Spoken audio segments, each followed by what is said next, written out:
Hello everyone. Today we will discuss about the scalp of head and neck topic. Now first of all, what is scalp?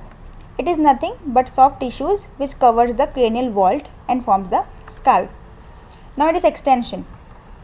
It is extended anteriorly from the supraorbital margin over here, posteriorly external occipital protuberance and the superior knuckle lines, and on the each side at the superior temporal lines. So anteriorly supraorbital margin, on the sides superior temporal lines, and on the posterior side two things, external occipital protuberance and the superior knuckle lines. On the layers of the scalp, we have mainly 5 layers in the scalp, that is the skin, superficial fascia which is actually a connective tissue, epicranial aponeurosis, loose areolar tissue, and the pericranium. In the figure just see this is the skin, this is connective tissue, this is aponeurosis, this is the loose areolar tissue, and this is the pericranium of the skull. Now just to remember the layers of the scalp, there is a mnemonics, that is the SCALP. S means skin, C means connective tissue, that is the superficial fascia connective tissue, A means aponeurosis, epicranial aponeurosis of the occipitofrontalis muscle, loose areolar tissue, L means loose areolar tissue, and the P means the pericranium. The muscles of the scalp, we have mainly occipitofrontalis muscles in the scalp, that is the occipitalis muscle and the frontalis muscle. The occipitalis muscle is present over the occipital bone and the frontalis over the frontal bone of the skull.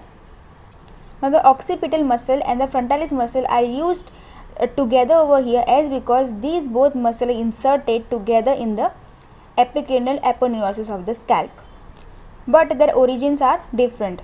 As you can see, this is the frontal muscle and on the posterior part there will be occipital muscle. So occipitalis muscle is actually arised from the superior knuckle lines or origins from the superior knuckle lines of the skull, and that too from the lateral 2/3 part of the superior knuckle lines, while the frontalis muscle arises from the skin over the eyebrows, the forehead, and intermingling with the corrugator supercilii and the orbicularis oculi muscle. Occipital muscle is comparatively shorter than the frontal muscle. The frontal muscle is actually longer and wider, as you can see. The occipitalis muscle is actually supplied by posterior auricular branch of the facial nerve, while the frontalis muscle is actually supplied by temporal branch of the facial nerve.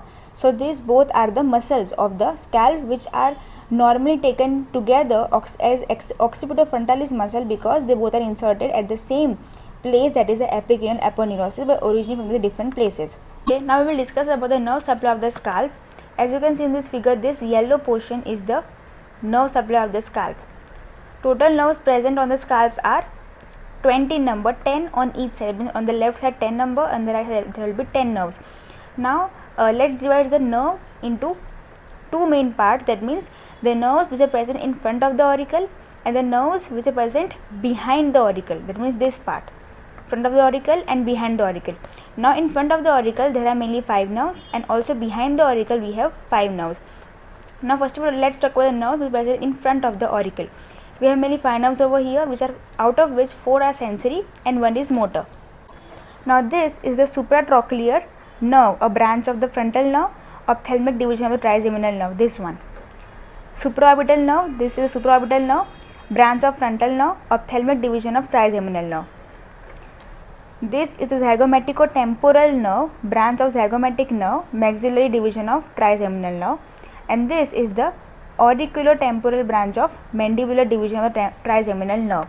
So these were the 4 sensory nerves of the which are present in the front of the auricle, that is the supratrochlear, supraorbital, zygomaticotemporal, and the auriculotemporal nerve. Now there is one motor nerve which supplies the scalp in front of the auricle, that is the temporal branch of the facial nerve. So 5 nerves in front of the auricle, that is supratrochlear, supraorbital, zygomaticotemporal, auriculotemporal, and the temporal branch of facial nerve. Now let's talk about the nerves behind the auricle. There are also 4 sensory and 1 motor. First of all, this is the third auricular nerve, greater occipital nerve, lesser occipital nerve, and somewhere over here posterior division of greater auricular nerve will supply as a sensory branch, as a sensory nerve supply of the scalp, while the motor one is the posterior auricular branch of the facial nerve. So let us revise again. First of all, front of the auricle and back of the auricle both have the same number of nerves, that is the 5 and 5. 4 sensory, 1 motor, and again 1 motor in the back, in the behind the auricle.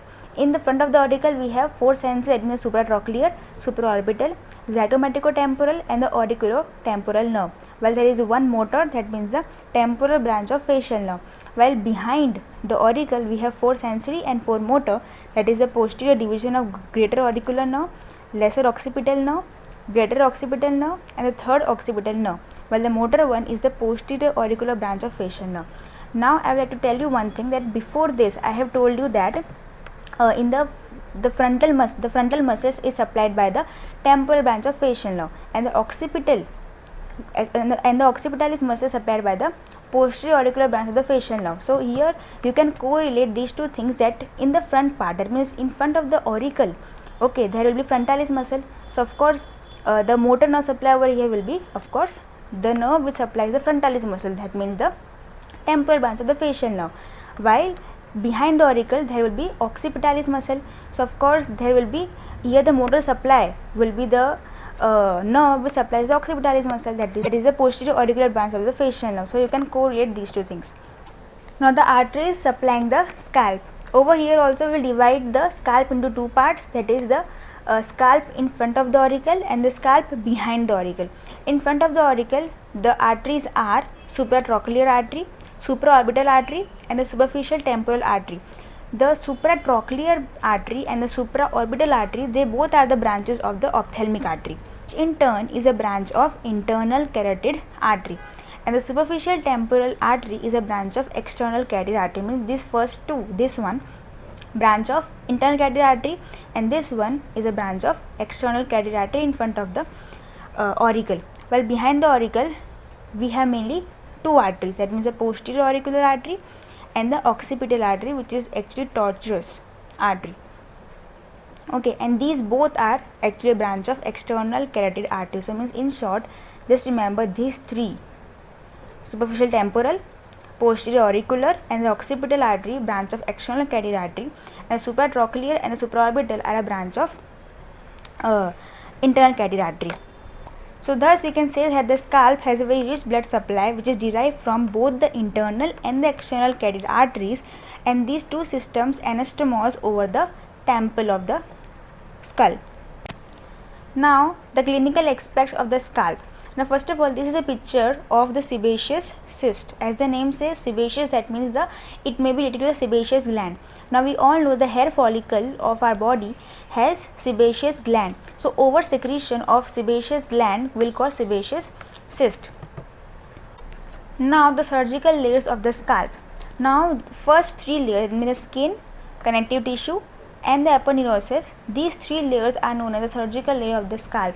Why? Because in scalping this three part is actually torn off. What is scalping?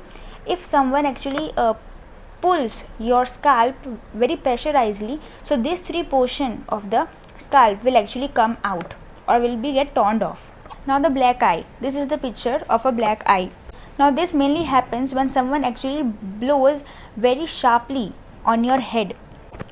Now the loose areolar tissue part of the scalp is actually rich in blood supply because it has many emissary veins present in it. Emissary vein actually connects the extracranial part to the intracranial dural plexus. So it has very emissary veins.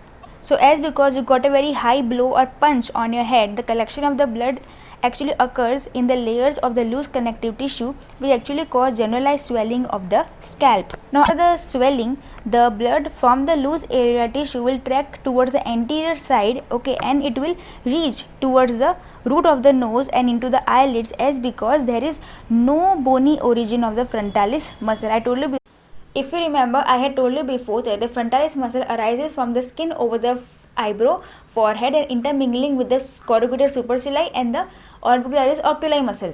There is no bony origin of the frontalis muscle. So this actually causes the tracking down of the blood from the loose areolar tissue towards the anterior surface, and it will get collected around the nose and around the or into the eyelids part. It results in the blackening of the eye. So in short, we can say that the black eye is the subcutaneous extravasation of the blood into the eyelids. Okay, now the dangerous area of the scalp. It is a loose areolar tissue. Why? Because this layered loose areolar tissue actually contains many of the emissary veins. These emissary veins actually connect the extracranial to the intracranial dural venous sinus. It provides an easy pathway for the infectious agent to enter into the interior or the intracranial part of the skull. Now next is the safety valve hematoma. Now during the parturition time of the small babies, there may occur fracture in the cranial wall of the small babies. So blood from the intracranial hemorrhage actually goes to the fracture line into the subaponeurotic space. So as because the blood actually spreads into the layer or into the space, the compression of the brain doesn't occur because of the spread of the blood. So this actually forms the safety valve hematoma, which actually safeguard the brain from any kind of compression. Because of the same thing occur with the cerebrospinal fluid. This is known as the cephalohydrocele. Now what is caput succedaneum? This is the picture of caput succedaneum, which in this is actually a condition which is marked by localized soft tissue edema with poorly defined outline. As you can see over here, this is the sagittal suture. So this edema actually crossing the sagittal suture or the defined line as well. So it is not having any particular defined outline. It can spread over in the any part of the skull. It is mainly caused by the pressure of the fetal head against the cervix during the labor, which actually decreases the blood flow to the area and results into edema. So the edema over here is mainly caused due to decreased blood flow into the area of the skull of the baby, and which results into edema. Now present mainly at the birth time and does not increase in size. The swelling actually crosses the sutural lines, so it doesn't have any kind of particular defined outline. It disappears within a few hours to several days, and the complications of it are very rare. While over here in this photo, this is the photo of cephalohematoma. This condition is mainly marked by soft, fluctuant, localized swelling with well-defined suture. This is the sagittal suture over here for an example. So it is limited up to the suture only. So it has a well-marked outline, we can say. Now this is mainly caused by the subperiosteal hemorrhage and appears after birth, increases in size for 2 to 3 days. Now the swelling does not crosses the sutural line as shown in the figure and disappears in several weeks to even months. Complications over here include defective blood clotting, underlying skull fracture on the intracranial bleeding, and also even jaundice. So over here from the figure you can differentiate caput succedaneum and cephalohematoma. It is very simple. In the caput succedaneum there is no perfect defined outline. It can cross a sagittal suture or any kind of suture of the skull also. While in the cephalohematoma it is very clear that it doesn't crosses the any kind of sutural lines. So this was all about scalp. Hope you understood it well. Thank you so much.